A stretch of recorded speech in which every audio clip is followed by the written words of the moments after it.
Video game challenges on YouTube have become such a big trend recently, particularly in the Pokemon and Elder Scrolls / Fallout community.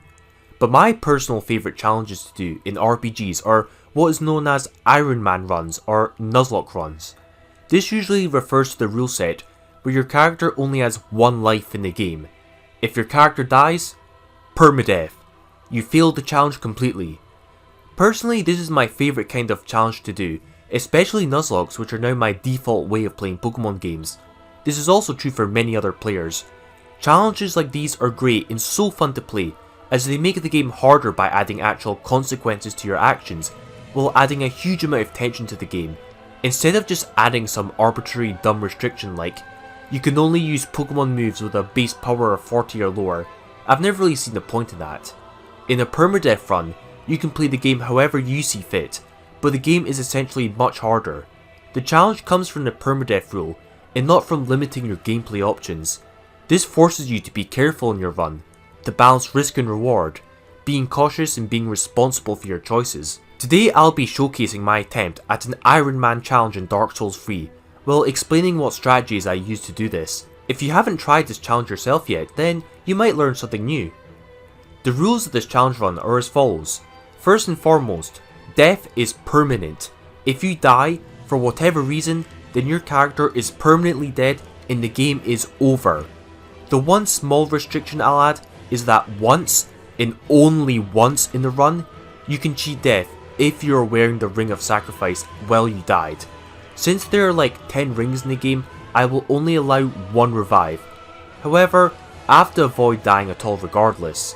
I will say this rule is completely optional and is up to you. Personally, I have not played this game in like a year's time, so I'm not as good as I used to be, so allowing one death and only one death I think is fair. This is completely up to you though. But apart from this one exception, any death in this run is final. The only other restriction I use in my run is that no online interactions were allowed. I don't have PlayStation Plus anyway, so I can't do it even if I wanted to. So no invasions and no summoning. Honestly, the exact rules of the run are up to you. Apart from that, everything's fair.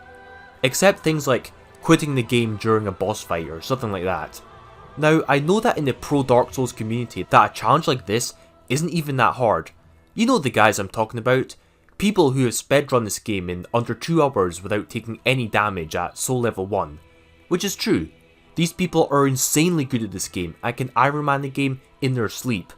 But these people are also dedicated speedrunners who specialise in that specific kind of challenge. Most gamers are nowhere near that good and would not be able to pull that off at all.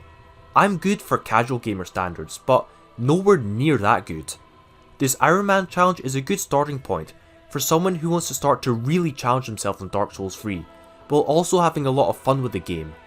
But with that explained, I'll jump straight into the Iron Man challenge and showcase how I went about my attempt. Let the challenge begin! I start the run and I choose the warrior class for my particular build. This is done mainly because it's the most optimal class for a pure melee character, as it's got the lowest starting magic stats. This is up to you, completely based on what build you want to use. The one that I used worked really well, and the funny thing was that it wasn't even that optimal.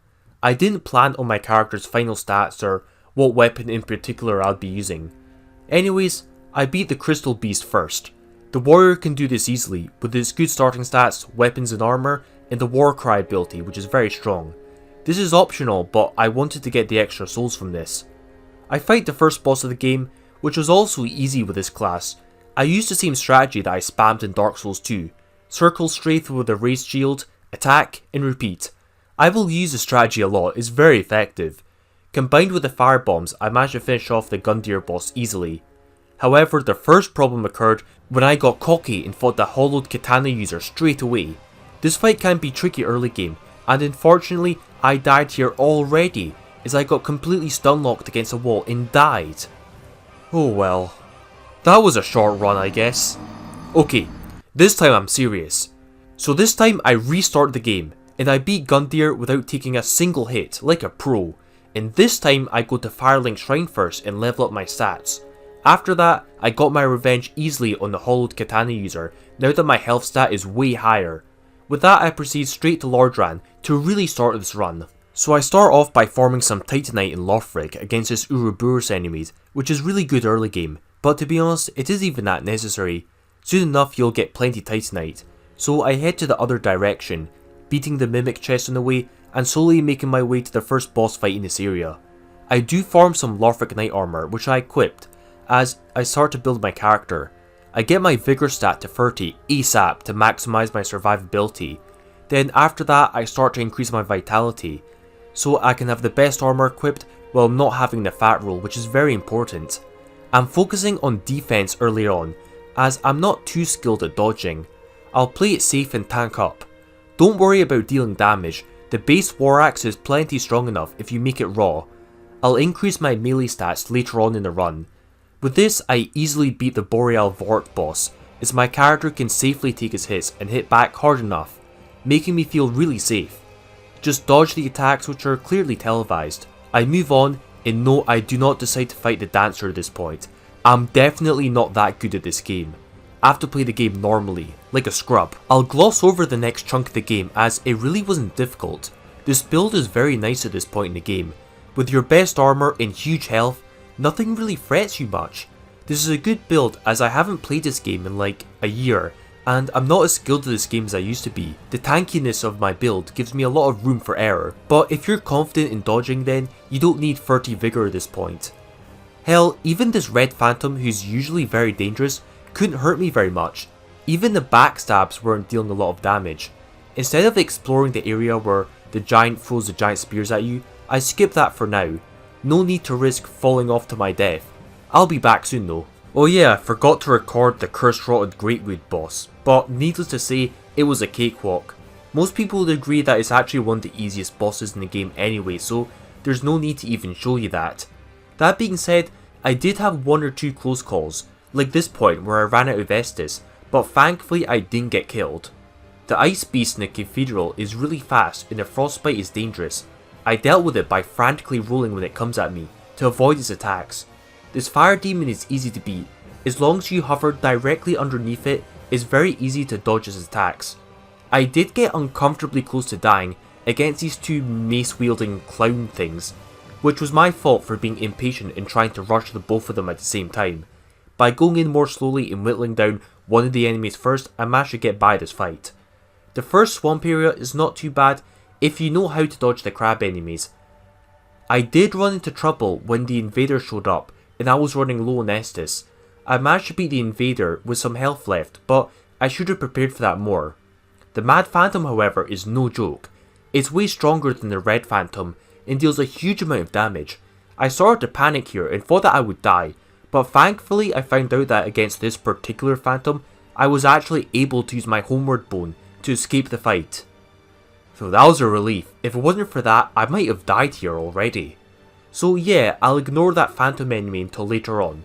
No need to risk dying at this point. After that, I beat down the Crystal Sage boss on the second attempt. The first attempt I had to escape with a Homeward Bone, as I didn't dodge his attacks properly, but most people can do this boss fight easily enough. Now, well at this point, most people choose to go to the big cathedral area first, but I chose to go through the Great Swamp area first, for a change and an extra challenge. This area can be stressful due to the poison swamp and the mobility restrictions, so definitely take your time traversing this area. This enemy in particular can be threatening unless you're a tank, as it deals a lot of damage. I was making good progress here, but then something horrible happened and I barely managed to escape this swamp with my life. I forgot about the invasion from the Red Phantom. I was not fully prepared to fight it.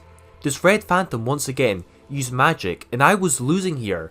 I wasn't playing as well as I should have and was soon out of Estus. This was bad and I had to quickly escape that fight and get away, or else I would certainly die and the run would have been over. I panicked, which made me play worse than usual, and I took a load of damage in the process. After the poison healed, I was literally barely surviving with a sliver of health and no more healing items left. I frantically wandered around this area looking for a way out, but I couldn't find a way out as I was locked into this invasion. I couldn't use the Homeward Bones either. This was not good. I was really contemplating dying and using my one Ring of Sacrifice revive already, but no, I would not have this. There has to be a way out. But how? I can't escape this area, and I can't warp out. How can I escape from this invasion, you ask? Well, I'll tell you how. The only way that I'm aware of returning to a bonfire at this point is to make my way all the way to the Abyss Watcher boss fight, at which point I can use my homeward bone to escape the Firelink Shrine. Phew, I'm saved. But one problem, I had to make it all the way there without losing my tiny sliver of health, and oh god, I barely managed to open the door and run past the enemies without getting hit. I was so scared as I was using my homeward bone while the Abyss Watcher was charging at me, but luckily I managed to escape with my life. God, that near-death experience traumatized me. This was legit one of the closest, craziest Dark Souls moments I've ever had. But enough of this. After preparing, I get the Havel Ring, which is really good, and I take revenge on the Yellowfinger NPC, and this time I win against the invasion by stunlocking them with my axe. Be gone! Now that I have 30 vitality, I start raising my melee stats, and with that I think I'm ready for the Abyss Watcher's boss fight. Known for being one of the harder boss fights of the game, it's actually middle of the road for me. It's not too hard to beat. The first phase is easy to beat, but the second phase requires better timing. I forgot to mention that I now have the XL armor set, which I totally recommend for any tank build. It offers some of the best absorption in the whole game, and the fact that you get it so early on is amazing. I've got 35% physical absorption already, which is so strong. This allows me to trade blows with the Abyss Watchers and win without too much of a challenge. Before I proceed, I clear out the cathedral area, which is really easy at this point if you've already beaten the Abyss Watchers first. You're supposed to do that area first, but I didn't care, I did it the other way around. Just be careful of the platforming sections at the top of the cathedral. I purposefully avoid going to Rosaria's chamber, because I still have PTSD from getting sniped off of the ceiling area by the cathedral knights a year ago, so I just avoid that. No need to risk dying here. Apart from that, almost every enemy in the cathedral, including the giants, can be trivialized by simply circle strafing. Then the Deacons of the Deep are barely even worth showing. To make that fight even easier, use Pontiff's Eye Ring to heal up loads of HP while attacking. Just look out for the curse build up in that fight. Oh yeah, I did forget there was that one mini boss that can be troublesome as it does a lot of curse damage, but it's easy to escape through the doorway, then you can just return and finish it off in your own time. With the cathedral area cleared, I now proceed through the catacombs. The main things to look out for in the catacombs before the boss fight is this really annoying stairway which triggers a big rolling ball. I just run through it straight away to avoid it. Also, the tougher skeletons are tough when they gang up on you, so try to beat them separately. You can do some large titanite farming. Also, the Phantom invasion can hit very hard, so look out for that. When you reach the boss fight, really look out for the dark magic fog, which can almost insta-kill you. I have lost many times on my first playthrough here, and I never knew why as I was not able to make out the fog, which I thought was pretty cheap, but apart from that, the High Lord Wolnir is actually a breeze. When I return to Firelink, I finally buy that tower key, and I do not risk platforming inside the tower to get the Estus ring. I just feel really uncomfortable platforming in this game, and prefer to just avoid it in a permadeath run. There's no need to risk it at all. I kill this mini boss, who can also be a high damage threat if you're unprepared. The Boreal Dancers are not hard if you have the dodging pattern down.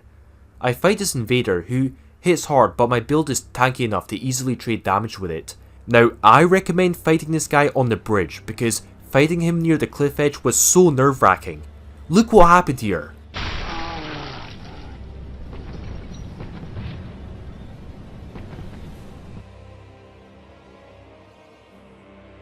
That was way too close for comfort. I almost plunged to my death there. With that invasion done, I made my way to the Ethereal dungeon. The only hard part here is beating these masked enemies that can lower your max HP stat. Do not fight them straight on. Always try to stunlock them or get behind them, as they can easily kill you. It was at this point where my dexterity was starting to get decently high, so I changed my strategy here. I started to use a bow and arrow, and Jesus, the bow was overpowered here. I was able to just snipe any troublesome enemies without having to risk myself at all. Especially against this giant, it's capable of knocking you off the ledge and insta-killing you, so instead I just play it safe by just shooting a whole load of arrows at it, killing it without putting myself in any danger. With this, I can easily make it to the Profane Capital while getting all the available loot there. Most people already know that Yorm the Giant is not a hard boss fight, but after I'm done with him, Pontiff Sullivan's next, and this is the first semi-challenging boss fight of the run. Its super fast and unpredictable attacks make it hard to dodge safely, but with some patience I managed to whittle it down. I also found out that bows can be used to really cheese this boss fight in this game. If only I knew earlier on in this run how overpowered the bow and arrow was. You really do need to look out at this point before going to Anar Londor. The archers can easily knock you off the platform to your death, and I almost did fall here. If you can safely dash to the other side to safety, then you'll be fine. The knights here are especially easy to just circle strafe and backstab if you raise your shield while doing so. The next boss fight, Aldridge, can be a big pain, so I do some preparation before that. I opt to clear out the Smouldering Lake first to get some more souls and resources. This fire demon dealt almost 3/4 of my health in one hit. That's a huge amount of damage. Also, this big worm thing is really strong, but I managed to cheese it by just spamming arrows at it, which is pretty funny actually. Then I beat the old Demon King without too much trouble, just melee attack under it until it dies. Now I'm ready for Aldridge, which most people consider to be one of the hardest bosses of the whole game. Its bow attack is especially dangerous if it's unavoided, but strangely enough I won first try with barely any trouble. At close range you can dodge around it to attack its tail, and at range I just spam my bow and arrow at it. As long as you keep some distance and run when it uses its bow attack, you'll be fine. The Dancer fight afterwards, however, was not easy. The Boreal Dancer was definitely one of the hardest boss fights in the whole game, as it deals way more damage than the others and is really fast. I had to use a Homeward Bone 3 separate times to escape this boss fight until I was finally able to win against it. This is one of those fights that is way more unforgiving towards misplays. The grab attack especially deals a scary amount of damage, but once the Dancer's down, I was quite happy. I fight Osiris after that once I get my axe up to +9. I also change it to a Sharpened Fusion now that I've got 20 strength and 30 dexterity, dealing good enough damage. I really took advantage of how broken my bow was by just sniping the dragons and the knights, as the two-handed knights can deal a boatload of damage. Osiris was surprisingly easy and way easier to dodge than the last boss fight. I then also beat the Dragon Slayer armor by just getting around it and whacking it in the back, unlocking the Duke's Archive. Now I'm really approaching the end of the game. One more area, then I'm at the final boss fight. The end is near. To prepare for that, first I went to the Untended Grave area to beat Champion Gundyr. But something terrible happened out of nowhere. I saw these 3 dog enemies and I just rushed them, not thinking too much, but I underestimated how they were able to stun lock me. As I tried to run away from this, I got backed into a corner as the 3 dogs all attacked me at the same time, completely stun locking me. And I died. Yup, I died. This was so dumb. I panicked when I got stun locked and was desperately trying to roll out of the corner, but I just couldn't do anything. I couldn't attack or heal myself as I kept getting staggered. I didn't know what to do and died because of it. But thank God I had my Ring of Sacrifice equipped, just in case, and I'm still alive. Now that I've used my 1 lifeline, this is truly my last life in this run. My last chance. At this point on, if I die now for any reason, the run is truly over. No room for error anymore. God, it was so stupid how I died. The death was easily avoidable had I just sniped the dogs first.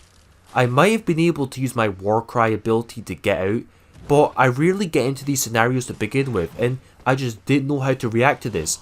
In the moment I kind of panicked. It's also so dumb how I steamrolled Aldridge, one of the strongest boss fights in the game, but got completely wrecked by 3 fucking dogs? What the hell? Despite that, I make a good comeback, and I beat the Champion Gundyr boss fight easily. Its moveset is better than the original Gundyr, but still predictable. Now I have its soul, I transpose it for the Gundyr ring, which is very powerful, boosting your stats significantly. With this, I am now ready to continue my journey to the First Flame, so I continue on. But to be honest, I'm pretty bummed about that 1 death. It's really grinding at me. Yeah, the run's still on, but it's not the same as when I had no deaths at all. I have gotten a bit worse at this game, after not playing it for about a year, so there is that. It's just the fact that the death was totally avoidable and really silly, but oh well. I have to move on and make sure that I don't die again from now on.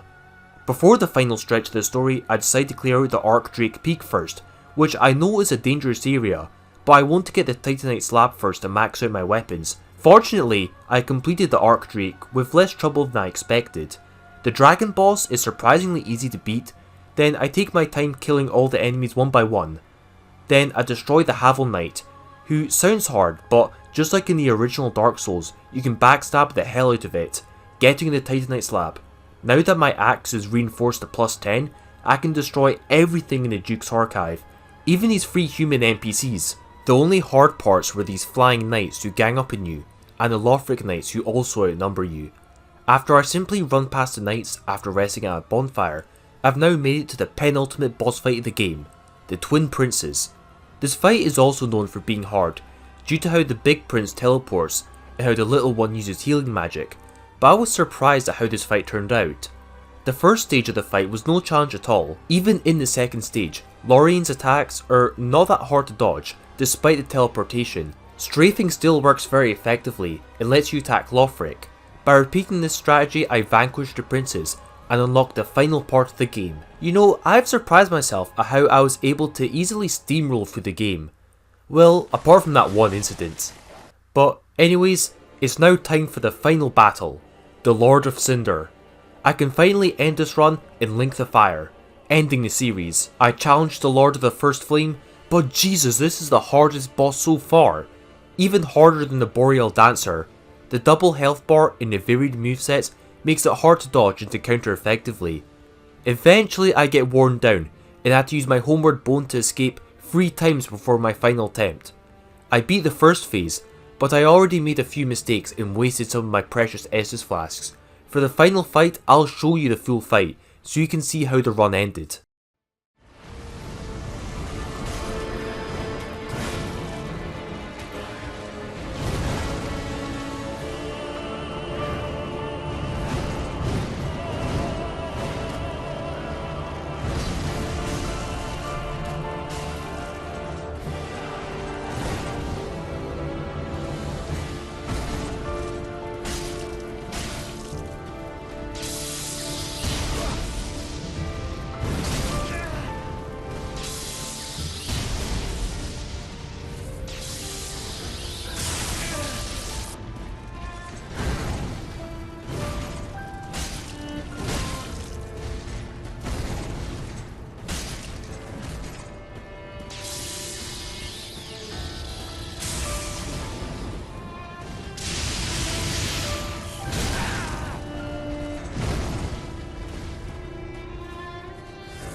That was really close. I was just about to escape this fight once again, but I decided to risk it and finish the final boss with my bow and arrow.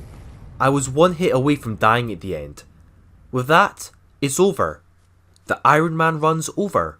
With only a single death, I was able to beat all of Dark Souls 3. Most of the game was pretty easy, to be honest.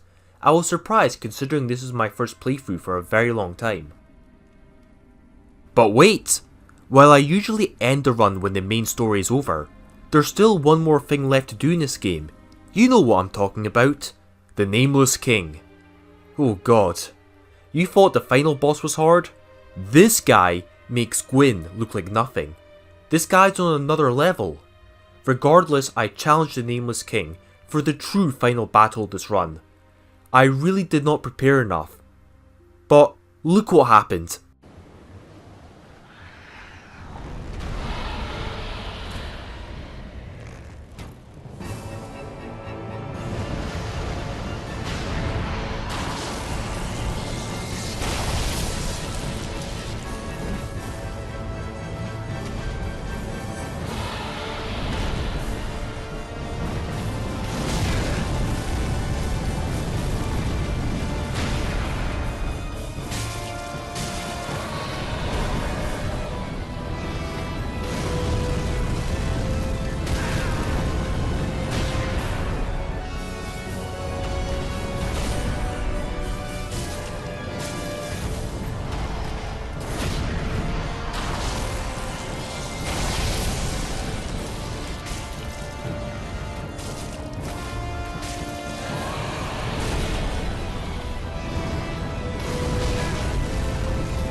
I didn't stand a chance.